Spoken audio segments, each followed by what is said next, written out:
নমস্কার, আমি প্রিয়াঙ্কা। সবুজ সাথী চ্যানেলে আরও একটি নতুন ভিডিওয় সবুজপ্রেমী সকল বন্ধুদের স্বাগত জানাই। তো দেখতেই পাচ্ছেন আজকে অপরাজিতা গাছগুলোকে নিয়ে চলে এসেছি। আগস্ট মাসে অপরাজিতার বিশেষ কিছু পরিচর্যা আমি এখন করছি, তো সেটাই ভাবলাম আপনাদের সঙ্গে শেয়ার করি। আমার কাছে 3টা অপরাজিতা এই মুহূর্তে আছে, মানে ফাইনাল পটিং করা আর কি, মানে মানে ফুল দেওয়ার মতো আর কি উপযুক্ত। তো সেই অপরাজিতাগুলোকেই আমি এখন কিছুটা পরিচর্যা করছি, পরিচর্যাই বলবো। কিছুটা পরিচর্যা করছি, কেন কি এখন আমি অপরাজিতা থেকে প্রচুর ফুল পেতে পারি। যেমন ধরুন, এখন তো আগস্ট মাস চলছে, সেপ্টেম্বর, তারপর সেপ্টেম্বর অক্টোবর, এখন অক্টোবর পর্যন্ত, মানে এখনও আরও 2 মাস পর্যন্ত আমি অপরাজিতা থেকে ফুল পেতে পারি। তারপর নভেম্বর মাস থেকে একটু শিশির পড়তে শুরু করলেই তখন তো এইসব গাছগুলো আবার ডরমেন্সি পিরিয়ডে চলে যাবে। তো এখনও এই 2 মাস যাতে আমি পর্যাপ্ত পরিমাণে ফুল পাই, সেই জন্যই আমি কিছু বিশেষ পরিচর্যা করছি।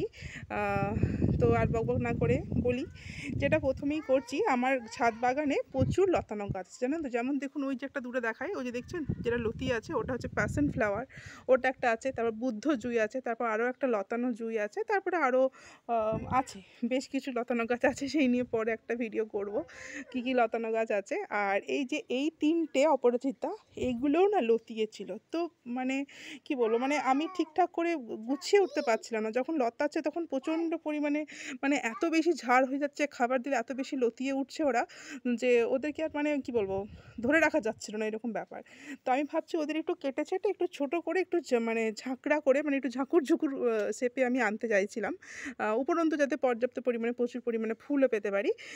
সেই জন্য আমি এই কয়েকটি পরিচর্যা বা কিছু কাজ আমি এখন করলাম। যেমন যেমন আপনাদের দেখায়, হ্যাঁ, কতটা পরিমাণে লতিয়েছিল। এই যে এই গ্রো ব্যাগে আটার প্যাকেটে যে ইয়েটা দেখছেন, এই অপরাজিতাটা, এটা হচ্ছে আমার সাদা কালারের সিঙ্গেল পেটাল অপরাজিতা। তো এই সাদা অপরাজিতাটা দেখুন, ও যে দেখছেন জামা কাপড় মেলা আছে, দেখাচ্ছে না বোধহয়, ওই পিলারের ওই দিকটাতে মানে একদম পুরো জামা কাপড় মেলার তারটা পর্যন্ত ছুঁয়ে যাচ্ছিল, এতটা বেশি পরিমাণে লতিয়েছিল। তো বৃষ্টির জল পেয়ে আরও বেশি গ্রোথ হচ্ছিল। তো আমি এতটা লতাতে দিতে চাইনি বলে সবগুলোকে একসঙ্গে ভাবছি পরিচর্যা নিয়ে বসি, সব অপরাজিতাগুলোর। তো প্রথমে দেখাই আমি কি করলাম, সেটা হচ্ছে এই 3টে গাছই, এটা হচ্ছে সাদা সিঙ্গেল পেটাল, এটা হচ্ছে ব্লু কালার সিঙ্গেল পেটাল, আর এটা হচ্ছে ব্লু কালার ডাবল পেটাল। আর হোয়াইট কালার ডাবল পেটাল যেটা, সেটা এখন আমার ফাইনাল পটিং হয়নি, আমার কাছে আছে, চারা আছে, আমি আপনাদের দেখিয়েছিলাম চারাটা আছে, ওটা এখনও ফাইনাল পটিং করা হয়নি। তো ওটাকে এখন ওই জন্য বাজি দিলাম। এই 3টে গাছ যেহেতু বড় ফুল পাচ্ছে, ওই জন্য এই 3টে গাছকে নিয়েই বসলাম। তো প্রথমে যেটা করলাম সেটা দেখুন, এই যে টবে যেটা আছে আমার, একটা কী বলবো, একটা 6 ইঞ্চি টব, মানে একদমই ছোট্ট একটা মাটির টব, 6 ইঞ্চি সাইজের একটা টবে দেখুন একদম গোড়া থেকে ফুল ফুটতে শুরু করেছে, দেখেছেন? এটা ব্লু কালারের ডাবল পেটাল অপরাজিতা। তো এই গাছটাকে আমি প্রথমে কেটেছি, এই দেখুন কেটেছি, দাঁড়ান দেখায়, এই যে দেখুন পুরো কেটে দিয়েছি। আর এই যে দেখুন, আর দাঁড়ান দেখাই, মানে যতটা লম্বা ছিল, মানে মানে প্রচুর প্রচুর কেটেছি। দেখুন এখানে এক ঝাঁক পুরো কাটাকাটি পড়ে আছে, এত পরিমাণে আমি কেটেছি। এটাকে আমি আর লতাতে দেবো না, হ্যাঁ, এগুলোকে আমি এবার কি বলবো, মানে পিঞ্চিং করে করে, পিঞ্চিং পদ্ধতির মাধ্যমে এগুলোকে আমি বুশি করে রাখবো। যেমন ধরুন আপনাদের দেখিয়ে দিই একটা, এই যেমন ধরুন এই যে এটা পিঞ্চিং করা হয়নি, দেখিনি, তো এটাকে আমি এখান থেকে জাস্ট পিঞ্চিং করে দিলাম। এই যে আর একটা, এই যে ধরে এই জাস্ট পিঞ্চিং করে দিলাম, হয়েছে। এইভাবে পিঞ্চিং পদ্ধতির মাধ্যমে এগুলোকে আমি কী বলবো, মানে ঝাড়ালো বা বুশি জাতীয় করে রাখতে পারবো, তাহলে আমার গাছগুলোকে লতাবে না। যেমন ধরুন এখানে আমি পিঞ্চিং করে দিয়েছি, হ্যাঁ, তারপর মানে কোথাও একটা ডালও যাতে না থাকে যেখান থেকে লতাতে পারে গাছ, সেই জন্য আমি চারিদিকটা যেখানে আমি দেখতে পাবো যে হ্যাঁ এখান থেকে গাছ লতানোর সম্ভাবনা আছে, আমি সেখানটা তৎক্ষণাৎ পিঞ্চিং করে দেবো, হ্যাঁ। আর আরেকটা যেটা কাজ করতে হবে, প্রতিদিনকার ফুল প্রতিদিন তুলে নিতে হবে। যেমন ধরুন আজকে আমি, মানে আজকে আমার হাজব্যান্ড পুজো করেছে, তো তো ও ছাদে আসে না, নিচে ছাদ, মানে নিচের বাগানে যা ফুল পাই ওটা নিয়েই পুজো করে নেয়। তো সেই জন্য আমি এসে তো ছাদে আসি আমি পুজো করলে, তো আজকে তো আমি পুজো করিনি, তাই এই ফুলগুলো রয়ে গেছে। আরও ফুল ছিল, এই যে দেখুন ডাবল পেটাল অপরাজিতা থেকে, এগুলো কেটে দিয়েছি বলে এগুলো পড়ে গেছে।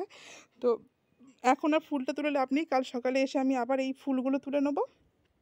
আর দেখবো যদি আবার কোথাও যদি মানে থাকে, ওই কী বলে, যদি দেখি একটুখানি গোড়া উঠেছে সেটা পিঞ্চ করার মতো, তাহলে আমি অবশ্যই পিঞ্চিং করে দেবো। এইটুকুই এখন কাজ করতে হবে। আর যেটা করতে হবে, কি খাবার দেবো, ঠিক আছে? এখন যেহেতু আমার মাটিতে পর্যাপ্ত পরিমাণে খাবার আছে, বুঝলেন তো? খাবার আছে বলেই কিন্তু ফুলগুলো দিচ্ছে। প্রত্যেকদিন আমি আমার অপরাজিতা গাছ থেকে, এই গাছটা আরও একটুখানি লতানো ছিল, হ্যাঁ? তো এই মানে প্রতিদিন তো আর সব গাছে প্রচুর করে ফুল ফোটে না, সেটা আমরা সবাই জানি। তো মোটামুটি কম করে হলেও ৪-৫ টা করে ফুল আমি প্রতিদিন অপরাজিতা গাছগুলো থেকে পাই। সেটা প্রত্যেকটা অপরাজিতা। এটা সাদাটা থেকেও পাই, এই সিঙ্গেল পেটাল ব্লুটা থেকেও পাই, আর এই ডাবল পেটাল ব্লুটা থেকেও পাই। হ্যাঁ, ৪-৫ টা করে পাই। আবার কোনো দিন দেখা গেল ১৪-১৫ টা ফুল ফুটলো। সেটা মানে প্রতিদিন হয় না কিন্তু, সেটা মাঝে, মাঝে হয়। হ্যাঁ? তো তারপরে কিছু দিন আবার রেস্ট যায়। কোনো দিন দেখা গেল যে একটা অপরাজিতা গাছে একটাও ফুল ফুটলো না। কোনো একটা অপরাজিতা গাছে এরকমও হতে থাকে। তো এরকম সবার ছাদ বাগানেই হতে থাকে। তো যেমন ধরুন এই যে এটা সিঙ্গেল পেটালটা, এখানে ২০ টা আছে, এটা কাল ফুটবে, এটা আমি তুলবো। এখান থেকে আমি কেটে দিয়েছি। এই যে দেখুন কেটে দিয়েছি। এইরকমভাবে না, মানে যেগুলো দেখবেন একটু শীষ হয়ে আসবে, একটু যেটা লতাবে, লতাটা ছাড়বে। যেমন ধরুন এই যে এটা পেয়েছি একটাকে, এই যে এটা আরও একটু যদি বাড়তে দিই তাহলে এটা লতিয়ে যাবে। তো এটাকে আমি এখান থেকেই এই যে এই পিঞ্চ করে দিলাম। এবার পিঞ্চিং করলে কিন্তু যেহেতু গাছটা মানে কি বলবো, বুশালো হবে, লতাবে কম। ফুলের সংখ্যাটা যে পাবো না সেটা নয়, ফুলের সংখ্যাটা পাবো, কিন্তু সেক্ষেত্রে কী করতে হবে, খাবারটা কিন্তু আপনাকে পর্যাপ্ত পরিমাণ দিতে হবে, অন্ততপক্ষে এই ২ মাসের জন্য। মানে এখনও তো ২ মাস আমরা ফুল পাবো এর থেকে। এখনও তো শীত আসতে একটু দেরি আছে। সেপ্টেম্বর অক্টোবর পর্যন্ত এখন অপরাজিতা গাছ থেকে ফুল পাবো আমরা পর্যাপ্ত পরিমাণে। তো তার জন্যই যেটা আমি করব এখন, এই যে গাছগুলোকে কাটাই ছাঁটাই করলাম। তো যাদের গাছ বুশালো আছে তাদের আর কাটাই ছাঁটাই করার কোনো প্রয়োজন নেই। তারা পিঞ্চিংয়ের মাধ্যমেই, মানে পিঞ্চিং করলেই হবে মাঝে, মাঝে ওই লতানো ইয়েগুলোকে, সরু যেগুলো ছাড়বে আর কি, সেগুলোকে পিঞ্চিং করলেই হবে। আর এখন যে খাবারটা দেবো, দেখতেই পাচ্ছেন আমি মানে অলরেডি মানে কিছুটা কাজ এগিয়ে রেখেছি। যেমন ধরুন এগুলো কেটে রেখেছি, গাছপালাগুলো কেটে রেখেছি, প্রচুর হয়েছে। ওই দেখুন, দেখেছেন কীরকম লম্বা লম্বা শেকড় জুড়ে মানে লতিয়েছিল। তো সেগুলোকে কেটেছি প্রথমে। তারপর সেকেন্ড যেটা করেছি সেটা হচ্ছে এই যে এটা মাটিটাকে খুঁড়ে রেখেছি, দেখে বুঝতেই পারছেন মাটিটা এই যে খোঁড়া আছে, একটুখানি শেকড় ছিঁড়েছে, বুঝতেই পারছেন। এগুলো ওপরের শেকড়, সরু চুলের মতো, এগুলো ছিঁড়লে কোনো ক্ষতি হয় না গাছের। হ্যাঁ, তো রুটসের কোনো ক্ষতি হবে না। তো প্রথমে কাটাকাটির পরে, পিঞ্চিংয়ের পরে আমি মাটিটাকে খুঁড়েছি। আর এটা যেহেতু একটা প্যাকেটে আছে, এটা পাতা টাতা, তারপর বিভিন্ন সবজি খোসা, সামান্য মাটি, এইসব দিয়ে বসানো আছে। ওই জন্য এটাকে আমি, এটা খোঁড়ার কিছু নেই, কারণ এটাতে অলরেডি খোঁড়ার মতো কোনো অবস্থাতেই নেই, তাই এটার মাটি খুঁড়তে হয়নি। আর এটার মাটি, এটাও ওই পাতা টাতা দিয়ে বসিয়েছিলাম, এই পাতা টাতাগুলো সব একদম পচে গিয়ে মাটিতে পরিণত হয়ে গেছে। তো এটা আমি একটুখানি খুঁড়ে দিয়েছি। সাদাটা, এটা হচ্ছে সাদাটা তো প্রচুর লতিয়েছিল, এটাকে আমি আরও বেশি মানে প্রচুর পরিমাণে কেটেছি, দেখে বুঝতেই পারছেন। এই যে দেখুন কতটা মোটা হয়েছিল, দেখেছেন? প্রচুর পরিমাণে কেটেছি। তো এই যে এবারে আমি কি দেবো এদেরকে, খাবার কি দেবো? খাবার যেটা দেবো সেটা হচ্ছে, এখন যেহেতু বর্ষাকাল, মাটিতে ব্যাকটেরিয়া, তারপর নানা রকম ফাঙ্গাসের আক্রমণ থেকে রক্ষা পাওয়ার জন্য অবশ্যই একটা টবের জন্য, আমার এটা ৬ ইঞ্চি সাইজের পট, এই যে এই ডাবল পেটাল ব্লু অপরাজিতাটা। তো এটার জন্য আমি ১ চামচ, এই দেখেছেন এটা কিন্তু অনেকটা নয়, এটা জাস্ট ১ চামচ, ১ চামচের মতো নিমখোল নিলাম। নিমখোলটা আমি মাটিটা কিন্তু খুঁড়ে রেখেছি, ঠিক আছে? খুঁড়ে রেখে আপনাদের দেখিয়েছি আগেই, দিয়ে একদম গাছের গোড়ার চারদিকটাতে একটুখানি করে নিমখোল দিয়ে দিলাম। হ্যাঁ, তারপর এবার যেটা করব, একটুখানি দাঁড়ায় আপনাদের দেখাই, সিউইড, দেখেছেন?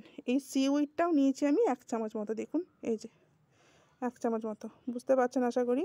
তো এই যে সিউইটের দানাটাও দিয়ে দেবো। এখন আমি কোনো মিক্স খাবার দেবো না, ঠিক আছে? কারণ বর্ষা শুরু হওয়ার আগে সব গাছে তো আমরা মিক্স খাবার দিয়ে রাখি। তাই এখন এই একটুখানি মাটিটা খুঁড়ে সিউইড আর নিমখোল ১ চামচ করে দিলেই যথেষ্ট। আবার মানে এই খাবারটা যথেষ্ট পর্যাপ্ত পরিমাণে খাবার ওরা পেল। আবার দেখবেন আপনারা, আর যদি বলেন জল, তো জল যেহেতু মাটি ভিজে আছে, জল একটু দিতে হবে, যেহেতু খাবার দিলাম, তবে খুব সামান্য, যাতে ড্রেনেজ হয়ে না বেরিয়ে যায়, ঠিক আছে?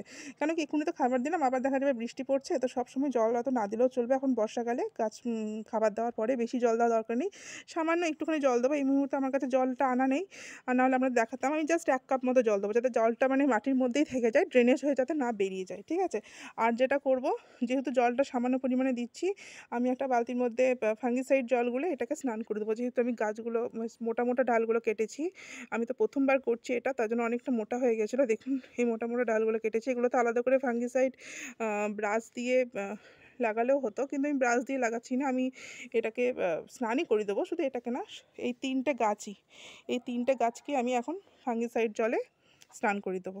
আর ওই যে প্রত্যেকটা গাছে এখন এই যে নিমখোল দেবো, এই যে এটাতেও আমি 1 চামচ মতো নিমখোল দিলাম। এটা তো বলেই দিয়েছি, মানে পাতা টাতা সবজি খোসা, পচা খোসা টোসা এসব দিয়ে বসানো, মাটি ফাটি নেই, সেজন্য এটাকে খোঁড়ার কিছু নেই।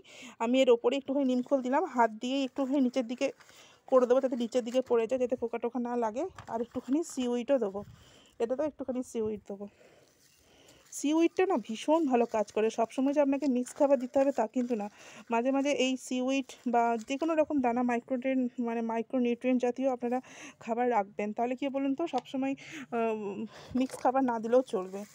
আবার এখন অনেকেই যদি যাদের কাছে সিউইড নেই, আপনাদের কাছে ভার্মি কম্পোস্ট বা গোবর সার তো অ্যাভেলেবেল আছে নিশ্চয়ই, যারা বাগান করেন। তো সিউইড যদি না থাকে, মিক্স খাবারের বদলে এক মুঠো করে ভার্মি কম্পোস্ট, যার যেমন টবের সাইজ সেই টবের সাইজ অনুযায়ী বলছি, 1 মুঠো করে ভার্মি কম্পোস্ট আর এই 2 চামচ করে বা 1 চামচ করে নিমখোল টবের সাইজ অনুযায়ী দেবেন। আর জাস্ট সামান্য একটুখানি জল দেবেন, একদম জল বেশি দেবেন না, কারণ বর্ষাকাল, সবসময় জল হচ্ছে, প্রত্যেক দিনই একটা না একটা টাইমে দেখা যাচ্ছে বৃষ্টি হচ্ছে, তো জলটা সামান্য, ব্যাস। এই যে দিলাম, হাতে করে নেড়ে দিলাম। এই মাটিটা আমি খুঁড়েছিলাম, এই যে দেখুন, মানে এই মাটিটাও খুঁড়েছিলাম। গাছটাকে একটু সরাই, তাহলে বুঝতে পারবেন কী পরিমাণে গাছটাকে আমি কেটেছি, কতটা কেটেছি, প্রচুর কেটেছি। এবার প্রত্যেকটা গাছ আবার বুশালো হবে, এটা ভেবে বেশ ভালো লাগছে। তো এই হচ্ছে পরিচর্যা। এখন আগস্ট মাস চলছে, সেপ্টেম্বর অক্টোবর মাস পর্যন্ত এখনও পর্যন্ত ফুল পাওয়া যাবে। এইটুকু পরিচর্যা করলেই হবে। এবার ফাঙ্গিসাইড জল দিয়ে পুরো 3টা গাছই একটা যথাস্থানে রাখবো, যেখানে সূর্য তো এখন উঠছে না সেরকমভাবে, মেঘলা ওয়েদার।